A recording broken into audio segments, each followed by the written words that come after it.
3 months ago, I stood in my kitchen in Willow Grove, Pennsylvania, holding a utility bill that felt like a punch to the gut.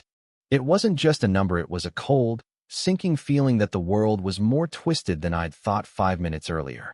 The electric company, Voltco, claimed I owed $450, a figure you'd expect if I were running a secret crypto farm in my shed, not the modest bill of a 68-year-old retired systems analyst who spends his days pruning azaleas and tinkering with rye bread recipes. My name is James Carter, and I like my life orderly. I like things to add up. This bill didn't. It was the first clue in a puzzle that would unravel a neighbor's brazen theft, spark a war of wits, and culminate in a legal battle that exposed a predator hiding behind a perfect smile. What started as a glitch became a fight for my dignity, my home, and the memory of my late wife, Clara. I'm a logical man. For 40 years, I debugged corporate networks in Pittsburgh, tracing glitches to their roots. So, I treated this bill like a system error. I checked my appliances, fridge, heater, even the ancient dehumidifier in the crawlspace. I tested every circuit with my trusty multimeter. Everything was normal. My usage hadn't changed since Clara passed 5 years ago, steady, like my quiet routine. I called Voltco, but got the corporate shrug. The meter's fine, sir. That's your usage. They wouldn't send a technician for a hunch from an old man. But I wasn't imagining things. The money was draining from my account, yet the power was vanishing. It was a phantom load, and it was gnawing at me. My house is a tidy split level on a half-acre, with a driveway leading to a detached garage where I keep my workshop. On the garage's exterior wall is a 240-volt outlet I had installed a decade ago for a bandsaw Clara gifted me. I hadn't used it much lately, but it was secure under a weatherproof cover. One sleepless night, the bill still haunting me, I sipped chamomile tea and glanced out the kitchen window. That's when I saw a thin black line, barely visible against the asphalt, snaking from my neighbor's property to the shadows near my garage. My pulse didn't race, it steeled. I slipped on my sneakers and stepped into the cool night air. Up close, the line was a heavy-duty extension cord plugged into my outlet. It stretched across the property line, marked by a row of neatly trimmed arborvitae, and disappeared behind the pristine landscaping of the house next door, owned by Patricia Langston. Parked under her floodlight gleamed her pride and joyous sleek silver Tesla. The pieces snapped together with a sickening clarity. My skyrocketing bill wasn't a glitch, it was Patricia charging her electric status symbol with my power. This wasn't just theft, it was a betrayal, a smug assumption I was too old or oblivious to notice. I unplugged the cord with a satisfying pop, coiled it neatly, and left it at the property linear silent message. I see you. I went back inside, foolishly thinking that would end it. The next morning, I was tending Clara's azaleas, their vibrant blooms a living tribute to her. The rhythmic snip of my shears was meditative until I heard the sharp tap of heels on pavement. Patricia approached, her blonde hair sprayed into a helmet, her mint-green athleisure outfit screaming country club. She was in her late 50s, the unchallenged president of the Willow Grove HOA, ruling with an iron fist wrapped in saccharine charm. "James," she chirped, clutching a ceramic mug like a prop. "We need to talk about a little issue." Her smile was pure theater. "I found my charging cord unplugged and coiled on my lawn this morning. Kids playing pranks, maybe." I met her gaze, letting silence do the work. In my corporate days, I learned the first to speak often loses. She shifted, her smile twitching.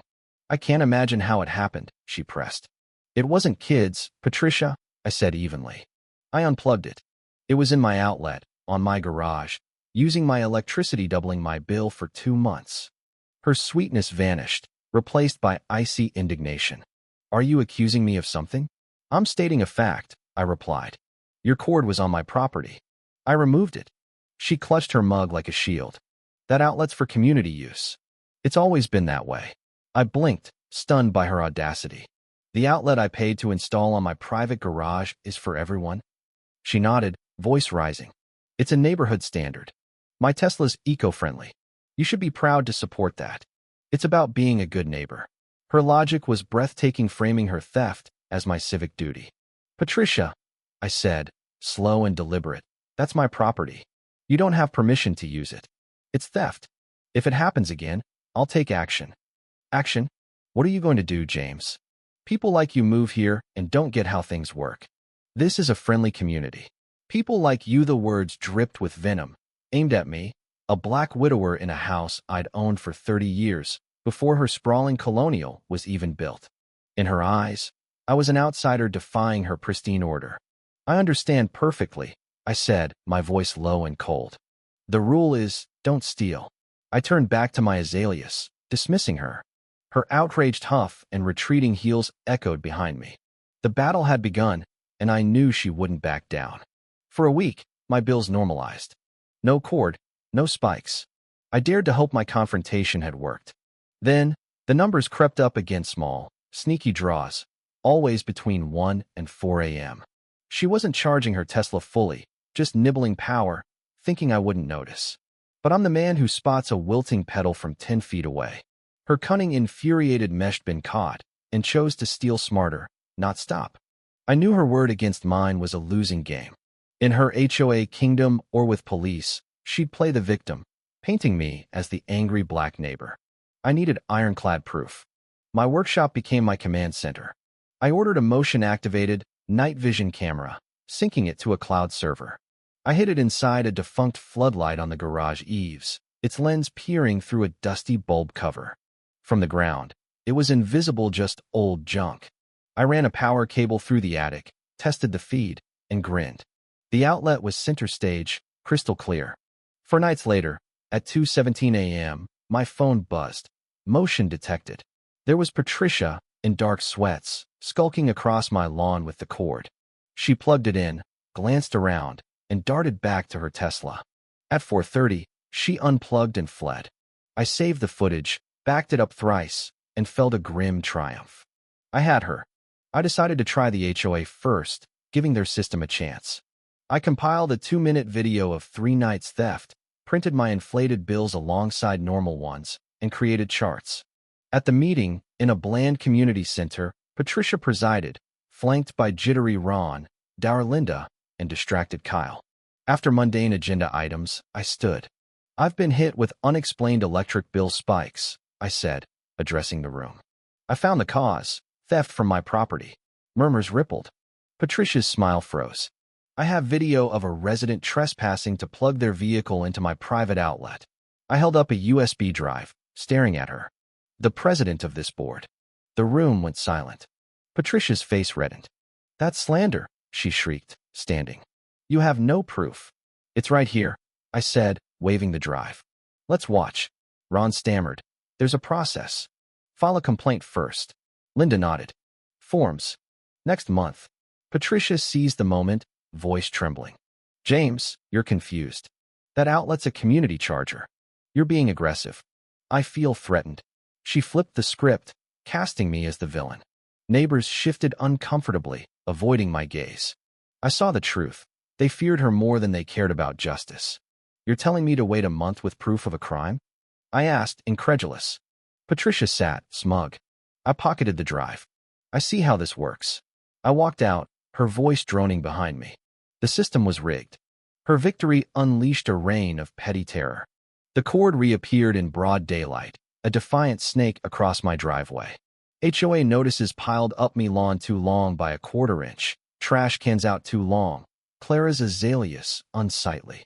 Packages were left in the rain. Lawn clippings appeared in my driveway.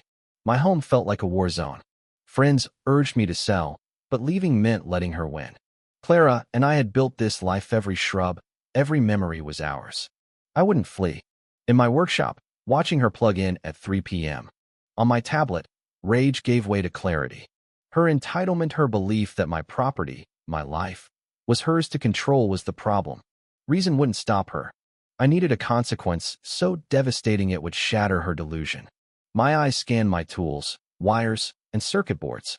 I'd spent a career exploiting system flaws. It was time to exploit hers. I designed a power conditioner for my workshop, Tulsa legal, plausible device with a lethal twist. I studied Tesla's charging systems, learning their safeguards couldn't handle a massive DC surge. My device used industrial capacitors, a smart relay, and a current sensor. It allowed small draws, but, detecting a Tesla's heavy load, would dump a catastrophic DC pulse before cutting power, frying the car's electronics. Legally, it was a safety tool to protect my equipment. If a thief plugged in, their loss was their fault. I ordered parts capacitors, relays, a controller and built it in a NEMA enclosure, labeling it with warnings, high-energy power conditioner. Equipment damage possible. It looked professional, defensible. For a week, I let Patricia steal, lulling her into confidence. I staged workshop activity, running tools to justify the device. On a Friday night, I flipped the switch. A green LED glowed, capacitors charging. I waited, nerves taut. At 1:47 a.m., my phone buzzed.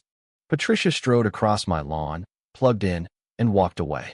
A second passed, then a deep vum, a breaker's trip, and a blue-white flash from her Tesla's hood. Smoke curled out. She froze, then screamed, "What did you do? I'll sue you." Lights flicked on in neighboring windows. I waited 5 minutes, donned my robe, and stepped onto my porch, feigning sleepiness. "Patricia, what's wrong?" She charged up, waving the blackened plug. "You sabotaged my car." I blinked innocently. "Were you using my workshop outlet again?" "It's for my tools, protected by an industrial conditioner. There are warnings." Her rage faltered as police arrived, called by a neighbor. She wailed to Officer Reynolds, a tired veteran, claiming I'd rigged a bomb. I explained calmly, showing the labeled box. She used my private outlet without permission. I offered my camera footage. The tow truck driver sighed. "Wrong juice. That's $25,000 for a new battery." Patricia looked ill. I filed a report for trespassing and theft. Her Tesla, a dead husk, was hauled away. Her insurance claim was denied after I showed the investigator my setup and footage. The HOA's final notice, from new President Ron, claimed emotional distress. I mailed it back with the police report. Patricia became a shadow, driving a gas rental, avoiding my gaze. Her house sold 3 months later. Peace returned. But victory was fleeting. A Tuesday in spring, her for sale sign vanished.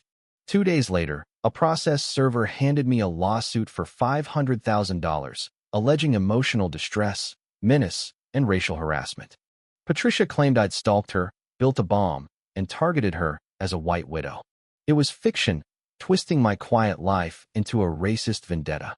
She aimed to ruin my name, the name I'd shared with Clara. I hired Lauren Brooks, a fierce Philadelphia attorney. In her sleek office, she laid it out. "This is a PR war. She's weaponizing her privilege and your race to break you." We countersued for defamation and malicious prosecution. Lauren urged me to live normally, tend my azaleas, bake my bread, show no cracks. Patricia's next-door posts painted her as a martyr, poisoning neighbors. They avoided me. Packages rotted on my porch. Her attorney, Victor Crane, buried us in discovery demands, bank records, emails, phone logs. Depositions were brutal, Crane insinuating I was an angry, isolated widower obsessed with power. The lowest blow was a motion to subpoena Clara's cancer records, claiming my grief fueled aggression. Rage consumed me, but Lauren called it desperation.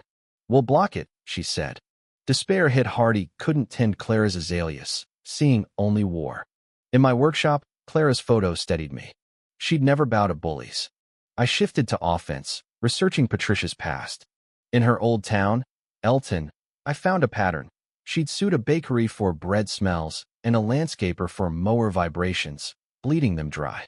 A forum post from her old HOA revealed her suing over a door color. An affidavit from the landscaper, Ellen Hayes, detailed her tactics: fake medical claims, relentless harassment.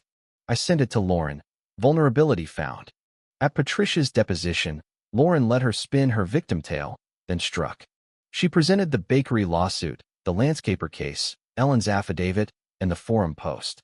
Patricia unraveled, shrieking, "You people don't follow rules. I'm the victim." Her mask shattered, exposing her entitlement. Her lawyer ended the session, but it was over. Her suit was withdrawn, my countersuit settled, covering fees and more. Her house sold, and she vanished. Peace returned, earned through logic, grit, and Clara's memory.